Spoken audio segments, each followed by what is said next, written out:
habboon abaayo haydi sidee tahay habboon meesha ay joogtay ayuu ogaaday habboon meesha joogto ogaada xagee joogtaa هذا runtii heesamaan kadib cidna baan kuma sheegi karto habboon wax ka xumaa jira mar haddii waalidiinta iska keensoo tuureen kuwa waalidka ma ahayn waalidiinteeda dhabta xataa way soo tuureen maxaa farqiga u dhexeeya marka qof bini'aadan oo irabo malaan habboon niyad khayr u sheeg macaanto kulanti wanaagsan daawadayaal kusoo dhawaada muuqaal cusub muuqaalkan waxa aynu diiradda ku saari doonaa imtixaanaha habboon xalqadiisa 10aad gaar ahaan seasonka 2 xalqadii 9aad waynu daawanay balse haatan waxaad u malaysaa in xalqada 10aad ama se xalqada ka dambaysa ay ka sii xiiso iyo xamaasad badnaanayso haatan waxa astaan TV ay baahisay xalqada 10aad ee imtixaanaha habboon seasonkiisa 2 xalqadan waxa ay ka xamaasad iyo xiisad badan tahay xalqadii 9aad ee aynu horay u daawanay xalqadii 9aad waxa inoo mareysay iyadoo xirsi oo saaxiibtiisa ama se gabadha uu qabo ay ugu timid meesha uu ka shaqeeyo ama se maqaayadiisa shaaxa uu ka sameeyo kadibna halkaas ay u sheegtay inay u baahan tahay in sida uu dhaqsiyaha badan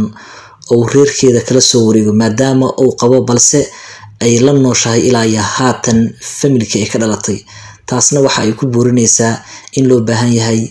in haatan wixii ka dambeeya oo reerka kala wareego oo mas'uuliyadeeda oo si toos ah ula wareego xalqada 10aad wax walba waa ay ka xiiso badan tahay waxaana bilowday wajiye cusub oo aynu dhihi karno filimku haatan ayuu yeeshay laadireen iyo waliba aktaro iyo dhinacyo isgarbinaya iyo sidoo kale cadawga qarsoon iyo cadawga banaanka yaal intaba haatan xalqada 10aad ee imtixaanaha habboon seasonkiisa 2 waxa aynu ku ogaanaynaa in Subayr oo kaliya uusan cadow ku ahayn Jamaal balse Subayr oo haatan helay garab weyn oo arrimahaasi ka taageeri doona kaasi oo ah qofta jecel Jamaal ee Doctoressa Xamdi haatan wixii ka dambeeya waxa ay noqon doontaa iyaduna cadawga koobaad ee habboon qaybtan 10aad waxa uu ku bilaabanayaa iyaga oo meel maqaayad ah ku balnamay deedna halkaasi ku gorfaynaya arrimaha habboon oo waliba ay si xasaasi ah kaga hadlayaan arrimaha Doctoressa Xamdi ay halkan ka ogaa doonto waxa kamid ah in Subayr uu hayay habboon oo ka qarinayay dhammaan Jamaal iyo waliba Xamdi haatanna oo u sheegayo sidoo kale waxyaabaha Xamdi ay ogaa doonto waxa kamid ah in Subayr uu jecel yahay habboon taasina waa fursad maadaama Jamaal oo iyadu ay jeceshahay oo jecel yahay habboon sidoo kalena Subayr oo jecel yahay habboon danta waxay ugu jirtaa wax waliba oo meesha looga dheerayn karo habboon qaybtan waxa ay ku leedahay hadal cajiib ah oo wajiye badan yeelan kara bal ee dhageys hadalkaani muxuu noqon karaa markaan hada gacanta ku dhigto yaaba la ogaan hadalkan wax kala maahan sida caadiga filimaanta marka aynu daawanayno waynu naqaanaa hadallada noocan oo kala ah falalka ka dambeeya habboon Subayr laba mid ayuu ku sameyn karaa sida inta badan filimaanta ka dhacda markii marxaladdu halkan oo kale ay gaarto inuu afduubto oo meel ku xabisto iyo in iyada dhanba la dhaadhiciyo oo la waxyeelayo ama se la dilo ayay noqonaysaa habboon balse maadaama ay tahay atirishada filimka waliba sida caadiga ah atirishadii atooraha aysan dhimanba waxay noqon doontaa in si kale uu Subayr u wajaho habboon maadaama uu ku dadaalayo wax waliba oo kaga qarin karo Jamaal sababtoo ah aad ayuu u jecel yahay wax macquulana ma ahan in uu dil ama se wax lamid ah u geysto sidoo kalena filimka kuma qurxana in xilligan la dhaadhiciyo atirishada filimka balse talaabo ayuu qaadi doonaa ninka la yiraahdo Subayr oo qaybaha dambe ayaynu ku arki doonaa talaabadaasi maxay noqon kartaa in uu meel ku xabiso ama se uu guri ku xiro iyo waliba wax walba oo uu sameyn karo oo na kaga dheerayn karo Jamaal taasina waa farxadda Doctoressa Xamdi saaca laga bilaabo waa cadawga koobaad ee habboon wax walba oo habboon looga dheerayn karo Jamaal waa ay ku dhaqaaqay sidoo kale saaxiibayaal xalqadan waxa aynu ku daawan doonaa miskiintii habboon ahayd oo markaan u timid gabar ay yaraantii saaxiibo ahaan jireen oo iskuulka ay wax iskala soo barteen gabadhaas ayaa gurigeeda ku soo dhaweynaysa waxaan arkaynaa iyadoo aad u murugaysan sidoo kalena si tiiraanya leh kaga hadlaysa waxyaabaha ay fahantay waxay ogaatay in iyadoo yar meel laga soo helay ilaa haatan cideedii ama dadkii dhalay aan la aqoonin arintaasna dhowr iyo 20 sano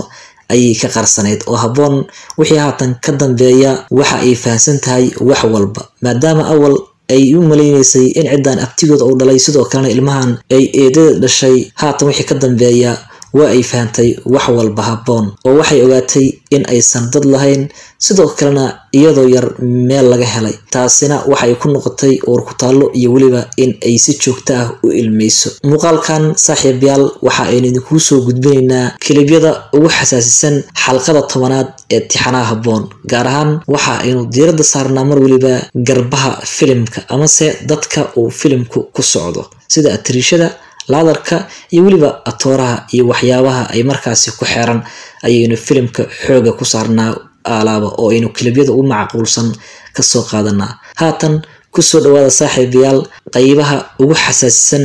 ee xalqada 10aad ee tixanaha habboon muuqaalkan ha inaga hilmaamin inaad like inoo saarto oo inoo qurxiso waliba aad saaxiibadaada la wadaagto sidoo kale saaxiibayaal subscribe-tu waa inoo muhiim oo mar waliba halkan ayaynu idinku soo baahin doonaa arrimaha ku aadan aflaamta kuwa caalamiga ah iyo waliba kuwa localka intaba sidoo kale ha inaga hilmaaminina in halkan si joogto ah aynu u baahino filmaanta caalamiga ah oo mar waliba si joogto ah ayaynu halkan u soo gelinaa saaxiibayaal kamana marna tixanaha habboon oo mar walba halkan aad kala socon kartaan meelaha ugu xasaasisan iyo waliba filashooyinka joogtada ah ee laga filan karo qaybaha dambe ee filimka oo inagu aynu si gaar ah diiradda u saarno mar waliba waxyaabaha macquulka ay tahay inay dhacaan aad ayaad u mahadsantahay saaxiibayaal muuqaalka like-ta yaa laga hilmaamin kuna soo dhawaada kalibyada ugu xasaasisan tixanaha habboon xalqadiisa 10aad habboon abaayo haa idin sidee tahay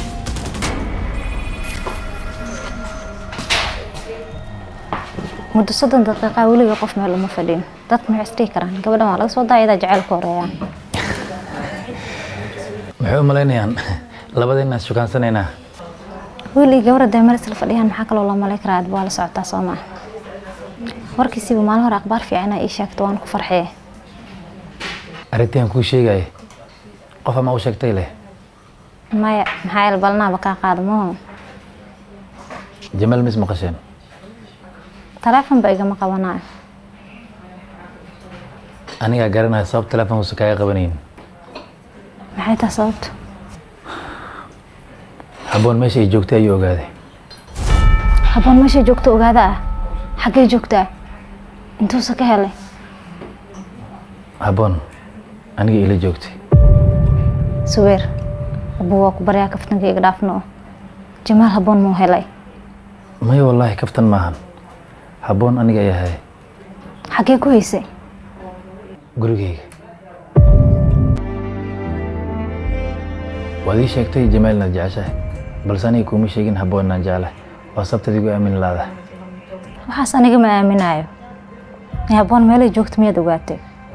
habeenii maalin ay Jamaal habboon la raadinaysa waxaad sheegaysaa suurtagal ma waa runtaada aniga og habboon gurigeyga inay joogto ayaan banaanka raadinay qorshahaaga muxuu ahaa weligiiba waan rabay habboon maadaama uu labada xiriir ka dhaxeeyay waan waayay fursad aan ku shukaansado way soo raasatay waan caawiyay fursad ayaan raadinay aan ku helay ayada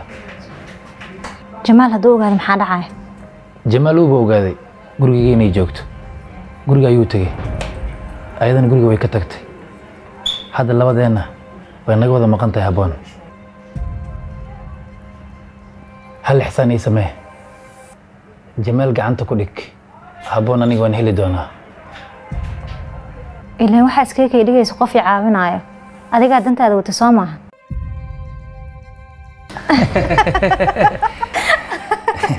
Fiiri, labadeenna waa inaan isfahanaa. Hal dan ayaa naga dhexayso. Jamaal gacanta ku dhig. Anigana habboon waan heli doonaa, waana calfan doonaa. markaan haddaa gacanta ku dhigto yaaba la ogaan. Inakin gurigaada ayaan kusii geynayaa. ducaale gabadhii habboon ahayd idil ila soo hadasho haddayd